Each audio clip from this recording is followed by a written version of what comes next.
कपड़े धोने वाली बहू। शादी के पहले से ही विभा को कपड़े धोने का बड़ा शौक था। कभी नल के नीचे तो कभी तालाब के पास। अरे मेरी नीली वाली लुंगी नहीं दिख रही है। विभा की अम्मा कहाँ रखी है लुंगी?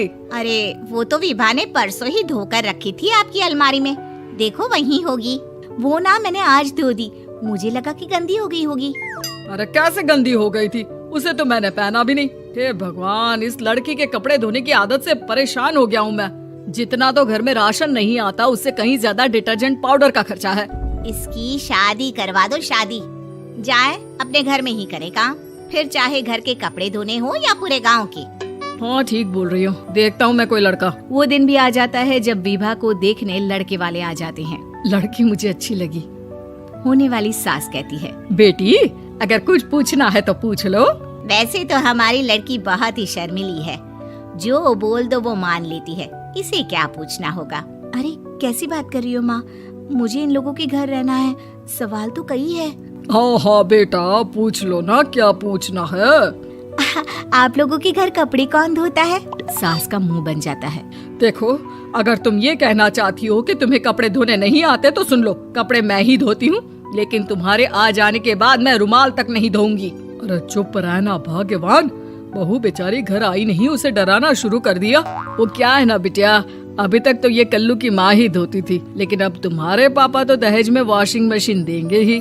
तभी विभा की माँ बोल पड़ती है, सवाल भी पूछा तो क्या। वैसे भाई साहब, मशीन की तो फिर भी कपड़े धोने की कैपेसिटी होती है, मतलब जो बिटिया दे रहे हैं ना विभा, इसे कपड़े धोने का बहुत शौक है। ये आप लोगों के क्या, आस पड़ोस गांव मोहल्ले सबके कपड़े धो दे और उफ तक ना करे।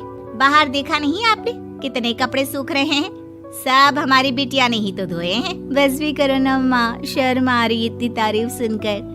और तो और एक दाग निकाल कर दिखाओ तो मान जाऊँ। हाँ अच्छा माफ करना बेटा, मैंने गलत समझा, हमें तो रिश्ता बहुत पसंद है। और ऐसे जुड़ जाता है रिश्ता कपड़े धोने का शौक रखने वाली विभा का। उसकी शादी हो जाती है कोयला फैक्ट्री में काम करने वाले कल्लू के साथ। शादी के बाद अचानक विभा चिल्लाती हुई सास के पास आती है। सासू माँ, अरे सासू माँ कहाँ है आप? ये तो धोखा है, धोखा दिया आप लोगों ने मुझे। इसे ससुर के चक्कर के बारे में पता चल गया। अरे तो उसमें तुझे क्यों धोखा मिला है? अरे नल में पानी नहीं आता, कपड़े कैसे कब धुलेंगे?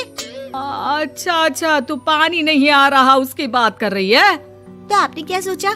कुछ नहीं। अच्छा तेरी माँ ने कहा था कि कपड़े धोने का शौक है तुझे, याद आया मुझे। शौक बोलकर कपड़े धोने वाले मेरे जुनून को कम ना आके सासू माँ, कपड़ा धोना मेरा गुरूर है। तभी पति भी वहाँ आ जाता है। अभी मैंने इसे सनी देओल की फिल्म दिखाई है, उसी के डायलॉग मार रही है माँ। अच्छा सुन, साफ साफ बता रही हूँ, पानी सुबह 4 से 6 और शाम को 10 से 12 आता है, समझी? विभा टाइमिंग सुनकर हैरान हो जाती है। ये क्या भूतों का मोहल्ला है?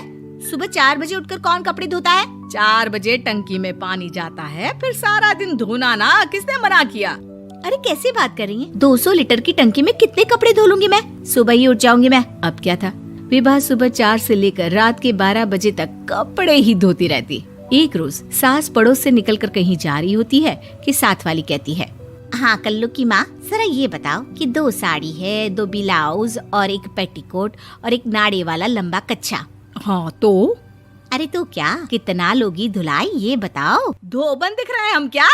हमारे पति सरकारी नौकरी से अभी रिटायर हुए हैं और बेटा सुपरवाइजर है कोयला फैक्ट्री में। धोबन समझ रखा है हमें? हाय रे कल्लू की अम्मा, माफ कर दो, वो तो मोहल्ले में यही सब बता रहे थे कि तुमने बहू को कपड़ा धुलवाने के काम में लगा दिया है। सास को पड़ोसन की बात सुनकर गुस्सा आ जाता है। वो घर पहुंचती है जहां घर के बाहर ही इतने सारे कपड़े सूख रहे होते हैं जितने कि किसी धोबन के घर पर। अरे ओ कल्लू की दुल्हन, बाहर निकल। माँ जी यहीं आ जाओ, बाथरूम में चादर धो रहे हैं हम। अरे अभी हम धोते हैं, तुमको बाहर निकलो। ये आस पड़ोस वाले बोल रहे हैं कि हम बहू से कपड़े धुलवा कर उसे कपड़ा धोने वाली बना दिए हैं। अरे छोड़ो ना माँ जी, किन लोगों की बातों में आती हो?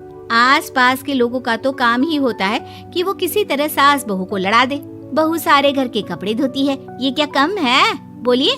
सास को भी लग जाता है कि वो बहू का ये सनकीपन नहीं छुड़वा सकती, इससे अच्छा है कि खुद ही चुप हो जाए। एक रोज सास और बहू मंदिर जाते हैं, जहाँ सास की साड़ी वहाँ खड़ी भीख मांगने वाली से मिलती है। माँ जी क्या बात है, आपकी आपकी साड़ी उस भिखारन से कितनी मिल रही है ना? हाँ हाँ देखो तो दोनों की साड़ी मिल रही है। क्या बात है कल्लू की अम्मा, तुम खुद को तो अफसर की बीवी बताती हो और ऐसी सिंपल सी प्लेन साड़ी पहनकर घूमती हो। सिंपल और प्लेन नहीं है ये साड़ी। तो क्या सोने के धागे से फूल बने हैं? कुछ भी सासू माँ, कुछ भी। हाँ बने थे इस साड़ी में सोने के धागे से फूल। मेरे पति लेकर आए थे मद्रास से स्पेशली मेरे लिए 10,000 की। ताहे भाई साहब इस भिखारन के लिए भी सेम टू सेम साड़ी लेकर आए होंगे 10,000 की। सास उस वक्त तो कुछ नहीं कहती, लेकिन बहू के साथ घर आती है और अलमारी से एल्बम निकाल कर लाती है। ये साड़ी देख रही है, ये वही साड़ी है जिसे मैंने अभी पहना था। इस साड़ी में ये जो चमकदार फूल दिख रहे हैं ना, ये सोने के धागों से काढ़े गए हैं। लेकिन तू लोकल वॉशिंग मशीन ब्रश से घिस घिस कर सारे फूलों को निकाल कर साड़ी प्लेन कर दी।